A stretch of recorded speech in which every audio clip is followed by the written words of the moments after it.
Welkom terug by die Groot Ontbyt. Nou, na uitverkoopte vertonings in Kaapstad, kom 15 Ndlovu Jeugkoor Gauteng rooi voordat hulle vertrek na Skotland vir die wêreldberoemde Edinburgh Musiekfees. Baie welkom aan die mede-stigter en dirigent Ralf Schmidt en dan ook koorlid Sandile Majola. Baie welkom julle. Baie dankie, is lekker om hier te wees. En julle het nou net van ver af gekom. You drove all the way from Groblersdal to be here. Yes. How was the travel? The travel was really nice because we are used to coming to Joburg a lot.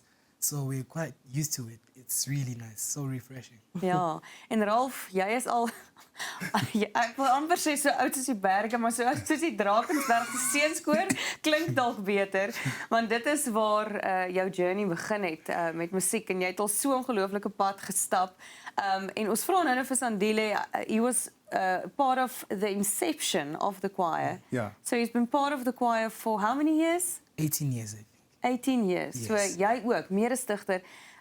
Vertel vir ons 'n bietjie van die agtergrond. Min mense besef dat hierdie nie net 'n jeugkoor is nie. Dit is 'n klomp baie spesiale kinders wat julle eintlik van 'n ander stigting afgevat het net om hulle besig te hou in die middag en toe het dit ontwikkel in 'n koor. Ja, presies dit. Die hele ding van 'n Ndlovu Youth Choir Jeugkoor is almal in ons koor kom van een klein gemeenskap in rural Limpopo, in die platteland. En ek sê altyd, as daar soveel talent is in een klein gemeenskap, hoeveel talent is daar onder jong mense in ons land?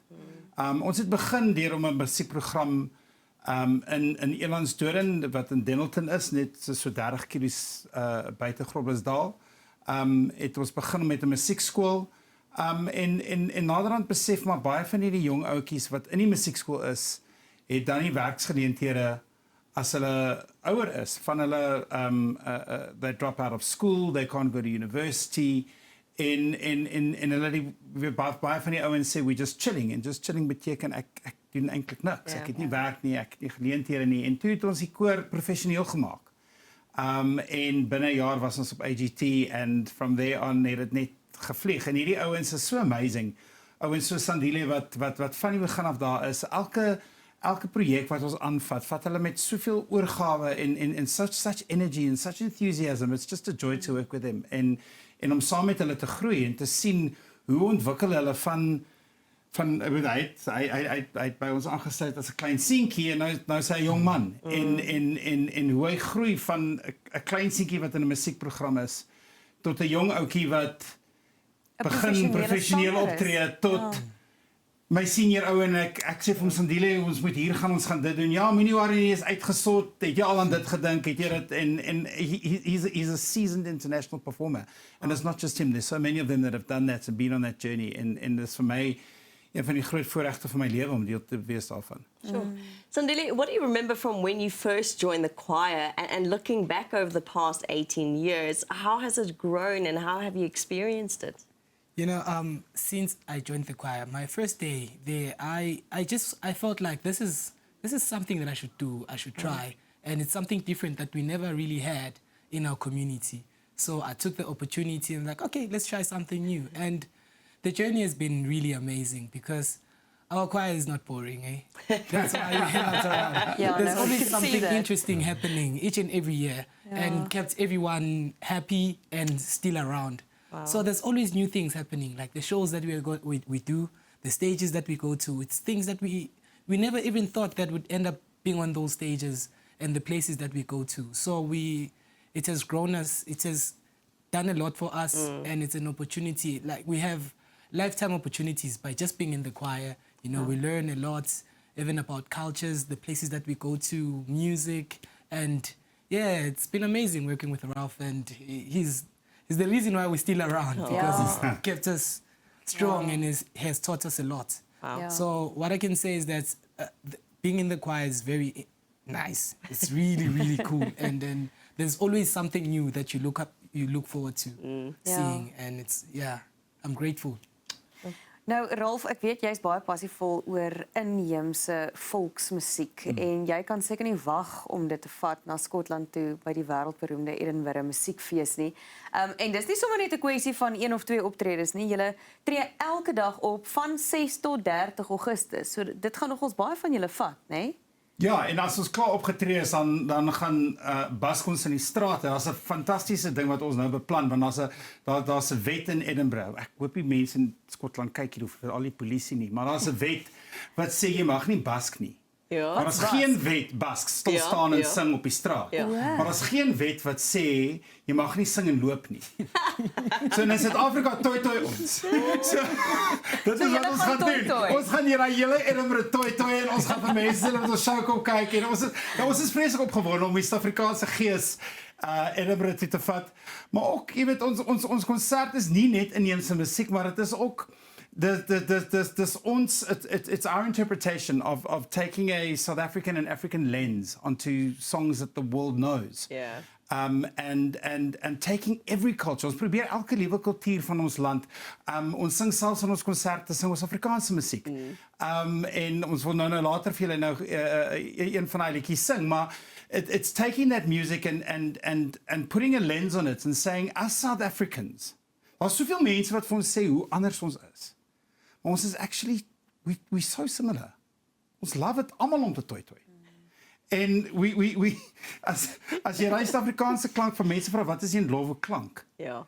Dit is it's South African impressioned on music from around the world. Wow. Yeah, indeed. Yeah. Sandile, what is the craziest idea Rolf's had where you thought, oh man, I don't know, and then actually looking back, it turned out great? Well, I can just say all these ideas are crazy. All the songs that we do, you know, when they come to us, every time when he comes with a song, like, guys, we're going to change the song. For an example, Shape of You, that was the first song that we did that became big. And he just came with the song and said, hey, guys, we are going to do the song. And in Zulu. Oh. You changed the whole song into Zulu. And we said, he's losing his mind. But, you know, each and every idea, I don't say anything anymore, you know, because I believe that there's magic that's going to come out of everything that he brings to us. And it has worked since. That's why I said that it's very interesting to be in the choir, because he keeps on bringing these crazy ideas, but they work. But there's a trust. You go because you just believe. You don't question because you believe. But at the same time, I'm assuming, Rolf, you've got the same belief. And jy glo in hierdie span en hierdie koorwerk wat saam is. There's such trust between you guys. Absolutely. It's such a, I mean, they're older now and we're far more open, but I say to them, I get very nervous as well when I bring the ideas, because omdat hulle my so vertrou, is daar so groot verantwoordelikheid van my kant af om seker te maak that what we're doing, that I don't abuse that trust. We don't take silly ideas and waste each other's time. Yeah. There's a lot of thought and care and artistry that goes into the conceptualization of the music before it's even brought to the singers. En Sandile is een van die span wat so mooi vertaal. Sy men dan kom ek dan liedjie na hom toe en sê ek vir hom, luister, ek soek woorde vir I want 3 syllables. En sê vir my, nee, maar daar is hier so woord met 3 syllables in Zulu. Ek sê, ja, kom maar, praat dan in Paddy of kry iets. En dan sê hy vir my, maar jy kan nie taal so min. Ek sê, ja, ek weet, maar ek wil nie die muziek van Shaimenai en Lungelos ook nie, so hulle doen so ongelooflike werk hier. En dan kan sien ek kyk, hulle so vir mekaar, so, ach, maar dit is 'n groot verantwoordelikheid, maar it's great fun and it's a, I mean, I talk about the honor of working with them and the honor of these guys going into battle with, as ons 'n nuwe liedjie doen, it's kind of like we're going into battle. We're going to fight this song. We're going to wrestle it until we get it. Jy weet, ons het Bohemian Rhapsody gedoen. Dis die eerste keer dat 'n Queen cover van Bohemian Rhapsody ooit goedgekeur is. Ons het toestemming van Brian May, Roger Taylor en die Freddie Mercury Foundation gekry om dit te doen. And going into a project like that, dan het jy ouens wat bankvas agter jou is, jy het hulle nodig. Jy kan dit net eenvoudig nie alleen doen nie en ek is baie dankbaar daarvoor. Yeah. Sandile, quickly tell us, how does your day-to-day life look after the choir, after practicing hours? What do you do and how has the choir changed your perspective on life? I mean, since being 14 and now you are 32, Yes. nee? How did it change your view on life and your perspective and your dreams? You know, choir has taught me something that I apply in my daily life. That's never be afraid of approaching your problems. Whatever circumstances that you might come across, just never believe in yourself and just go for it. It's going to happen. Just believe in the beauty of your dreams. It's something that Ralph always tells us that, guys, if you make a mistake, make a very good mistake that you're going to learn from it. So even that, it also instilled discipline. I love spending time with my family, and I have a small business that I run. And so that's how I keep my mind busy. But I really enjoy my space and I enjoy being with the family. It just put so much discipline in my life, and I'm very grateful. And I'm happy that there's people that learn from it in our community, that they see that, oh, these guys that are busy with this, they have this discipline in approaching everything, even problems. I apply that even in my daily experiences. That discipline. Ongelooflik. So I'm grateful for that. Thank you. We can't wait to hear your sharing of your hopeful and energetic music with us in a short while. Jy moet ingeskakel bly daarvoor. Maar Ralph en Sandile en die res van die koor send our blessings, and we're looking forward to your tour in Gauteng and for the rest of the international market in Edinburgh. Good luck. Thank you so much for having us. Thank you. Bly ingeskakel vir daai regstreekse optrede van hulle.